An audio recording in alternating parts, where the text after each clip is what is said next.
Olá, por que os torcedores no Grande Prêmio da Cidade do México vaiaram Norris? Não foi só no dia da corrida, mas o fim de semana todo, culminando hoje na celebração do pódio. Em breve, mais sobre a Guerra das Fitas. Lando foi vaiado o fim de semana todo, não apenas na corrida de hoje. Notei isso no sábado, quando ele entrou no estádio, foi muito vaiado e foi o único piloto a passar por isso. Ano passado, Verstappen foi vaiado, mas este ano torceram por ele e por Lewis. Eles torciam por Oscar e Charlotte Leclerc, os favoritos. Então, por que as vaias? Isso surgiu hoje na coletiva após a corrida. Um jornalista local disse que os fãs desaprovaram Oscar devolver a posição para Lando em Monza. Muitos acharam que ele ganhou o campeonato de presente. O jornalista então perguntou a Lando, vai devolver esses pontos? Lando simplesmente desviou dessa pergunta e, realmente, como você devolveria os pontos? Ligar para a Federação Internacional de Automobilismo e pedir para tirar meus pontos e dar para o Oscar, isso nunca vai acontecer. E realmente, se isso fosse acontecer em uma corrida, bem, teria que ser exatamente a mesma situação. E isso é altamente improvável. Então é por isso que os fãs ficaram muito irritados e vaiaram o Lando em toda a oportunidade.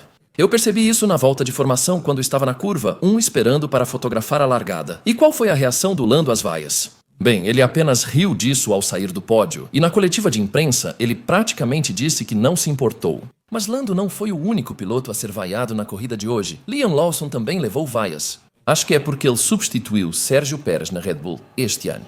Ele levou um grande susto na terceira volta ao quase atropelar um fiscal. Vou explicar o ocorrido.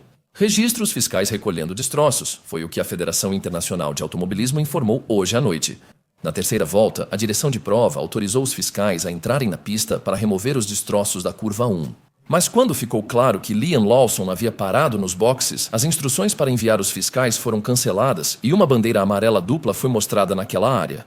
No momento da gravação, eles ainda investigavam o incidente, mas eu estava focado em um fiscal. De repente, no canto direito da tela, vi Liam Lawson. Só percebi depois que era ele e continuei filmando. Se você notar, os pés do fiscal ainda estão na pista quando Liam está perto dele. Se você olhar a câmera on-board do Liam, verá que ele estava à esquerda do fiscal, o que certamente o assustou. E, aliás, se você tem uma parede grande em casa ou no escritório e quer dar uma animada nela com imagens de F1, acesse a loja em kimelman.com. Se você viu uma foto minha que gostou, pode escolher entre impressão em papel, canvas ou até acrílico e elas serão entregues para você em praticamente qualquer lugar do mundo. Como mencionei antes, guerras de fita adesiva, hoje voltou a acontecer e havia muita mídia esperando Will Joseph e outro membro da equipe irem colocar fita na parede para que Lando pudesse alinhar seu carro no lugar perfeito e fazer uma ótima largada. A fita era interessante pois tinha suporte e uma camada transparente removível na frente. Como pode ver, ela não é totalmente sólida. Não sei por que escolheram esse tipo de fita. Mas, pelo que entendi, funcionou, porque conversei com algumas pessoas da Red Bull hoje e elas disseram que a Federação Internacional de Automobilismo não ficou nem um pouco impressionada com o comportamento deles. Achei que isso só tinha ocorrido uma vez, quando tiraram a fita da parede, mas alguém me disse que foram 3 vezes e essa pessoa deve saber. Então, foi retirada hoje? Não posso te dizer porque já estamos a caminho do pit lane depois que os carros saem para a volta de formação. Talvez você saiba, não vi relatos sobre isso e, pelo que alguém da Red Bull disse hoje, não acho que mexeram nisso. Agora vamos para outro incidente no final da corrida, e você não viu isso na televisão. A corrida de Carlos Sainz chegou ao fim no estádio, faltando algumas voltas. Preciso admitir, eu realmente não vi a rodada. Só notei Carlos saindo do carro. O comunicado da Federação Internacional de Automobilismo disse que havia fogo saindo do carro e por isso seria necessária uma intervenção dos fiscais e um safety car virtual. O safety car virtual terminou quando o carro ficou em posição segura e a corrida acabou sob bandeira verde. Mas muitos de vocês estão perguntando por que isso não foi mostrado na transmissão, já que a corrida estava sob safety car virtual, então não havia ação na pista para manter o interesse de vocês. Mas aqui está o que eu vi da minha posição privilegiada. Vamos falar sobre Pato O'Ward. Ele pilotou pela McLaren no treino livre 1. Fez um ótimo trabalho, mas teve sorte de conseguir entrar no carro. Ele ficou muito doente na quinta à noite por intoxicação alimentar. O treinador precisou reidratá-lo de manhã, pois ele não conseguia comer.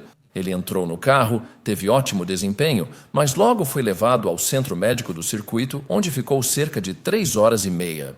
Falei com a irmã dele, Elber, e ela disse que a frequência cardíaca dele em repouso estava em 140 bpm, considerado muito alto. Isso foi depois da sessão de FP, dele. Ele se recuperou à tarde, mas hoje, quando falei com ele, ele disse que ainda precisa ter muito cuidado com o que come. E não teria sido incrível se Lando tivesse que substituir um piloto novato doente? Isso significaria que a equipe teria que fazer outro teste, imagino, mais tarde no ano. O que temos? 5 corridas restantes. Não, 4. E ainda falando sobre Pato, dá uma olhada nessa jaqueta que ele usou na sexta-feira. Isso foi impressionante e acredito que foi feito pelo alfaiate de Elvis Presley.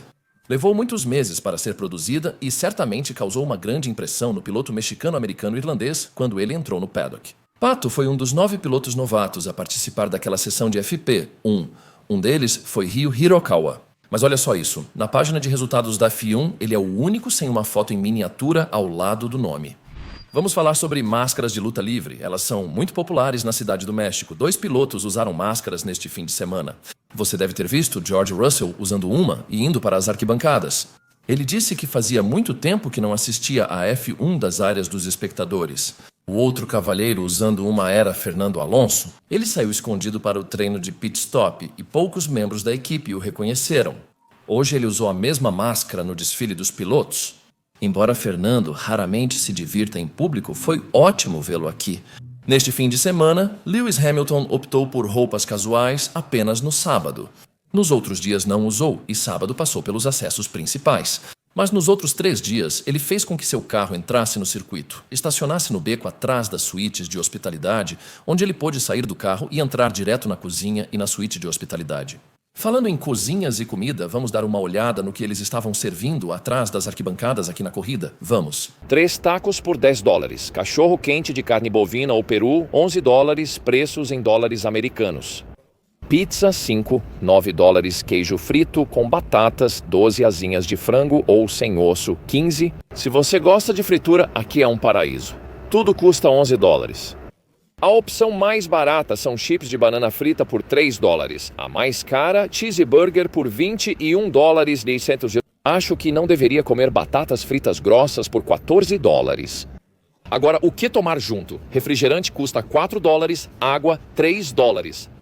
Encha sua garrafa nesses dispensers de graça. Você recebe 45 ml de rum tequila, uísque, gin, vodka ou mezcal por cerca de $10, drinks de $12 a $14 e uma cerveja, tranquilos, $7. Ei, há pouquíssimos irmãos trabalhando na Fórmula 1. Mais raro ainda são gêmeos que são chefes de mecânica em uma equipe de F1. Conheci esses 2 hoje. Este é Matt e este é John. O sobrenome deles é Keller e trabalham para a Red Bull como mecânicos-chefe. Aqui estão eles em ação no sábado, orientando seus respectivos pilotos para fora da garagem. Conversei com eles hoje enquanto tirava essas fotos. Sim, são claramente idênticos. Têm o mesmo corte de cabelo e barba. Um deles comentou: ser gêmeo é ver algo no irmão, achar legal e pensar que vai ficar igual em você. Como a equipe os diferencia? Felizmente, eles têm os nomes nas camisetas e estão lá há muito tempo. João está lá há 8 anos, Matheus há 10. Você viu o acidente no evento de supercarros na Gold Coast, Austrália? Bem feio, e 4 fotógrafos se machucaram. Alguns perguntaram: isso poderia ocorrer na F1? Acho que poderia acontecer, mas a Federação Internacional de Automobilismo prioriza muito a segurança. Em áreas assim, costumam colocar mais barreiras para reduzir o impacto. Ainda assim, automobilismo é perigoso. E sim, podemos nos machucar. Fãs de F1, eu preciso pedir desculpas a vocês. Por alguns anos, venho dizendo que os pilotos de F1 podem perder 3 ou 4 quilos durante o decorrer de uma corrida. Outro dia conversei com Joe Bauer na esteira de bagagens ao chegar no aeroporto do México. Perguntei ao Joe, responsável por pesar os pilotos em cada corrida, qual o máximo que eles perdem. Ele respondeu: normalmente meio quilo. No pior caso, 1 ou 1,5. Eu falei: espera, há anos digo 3 a 4 quilos. Não é o caso. Eles bebem água dirigindo e os macacões absorvem parte do suor. E lembre-se, Joe registra o peso dos pilotos antes e depois de entrarem no carro. Ele é a maior autoridade sobre quanto peso um piloto de F1 perde em uma corrida de F1 e não é o que pensávamos. Nas últimas 3 noites fora da pista, gostei de ouvir um morador local cantando sobre Sérgio Pérez. Oi, Tayá? Nós não vimos Checo nessa corrida, mas na verdade ele estava na Cidade do México enquanto ela acontecia. Ano que vem, essa corrida com Checo na Cadillac vai enlouquecê-los. Eu confio que você aprendeu uma coisa ou outra sobre o Grande Prêmio do México. Se você aprendeu, apoie com um like e inscreva-se se ainda não for inscrito. E eu já estou aceitando pré-encomendas para meus melhores livros de 2025. Tem uma versão monstruosa de 4 quilos e uma muito menor. Acesse kimilman.com e faça sua pré-venda agora. E haverá várias capas diferentes para você escolher depois da última corrida do ano. Ah, eu esqueci. Obrigado por assistir. Continue apaixonado.